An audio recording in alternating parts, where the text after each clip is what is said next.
My purpose of my essay was to tell the audience how I was able to communicate with my family that didn't speak English and how I had to overcome obstacles that stopped me from communicating with them and to find those ways to communicate with them and understand what they're saying and then also have a conversation back with them. But my essay was also to show people that not everyone here in America is able to speak perfect English or the English that we normally speak on a day-to-day basis, and that people should be able to try to communicate with those people, even though sometimes it can be frustrating, but to overcome that, to have a conversation with these people. So when we were given the prompts of the essay, I read through each one, and for each of them I tried to think of different ideas or ways that I could support my argument for each one. But the one that stuck out to me the most was the first one about speaking different languages. I just had a more personal experience with that since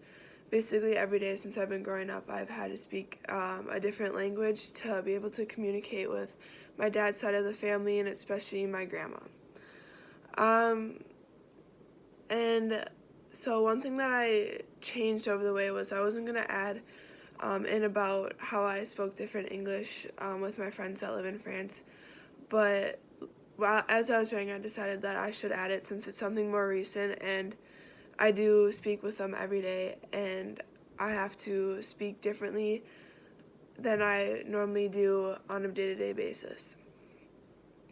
When we did the peer reviews, I thought it was really helpful since I was able to hear back about the things that were good about my paper, but then the things that I should also change about my paper to make it stronger.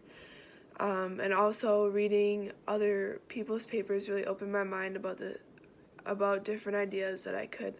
add into my paper to support my argument and to also make it stronger. In the future, I will still continue to plan ahead and write down the ideas that I want to add into my paper. And also, I will continue to use feedback from people to get their opinions of my paper, since I really think that it helps make my paper stronger, having other people's feedbacks and what they think I should add or keep the same. Definitely, I think I would spend a little more time than I did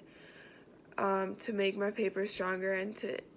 really dive in and think about what evidence could support my argument to make that stronger.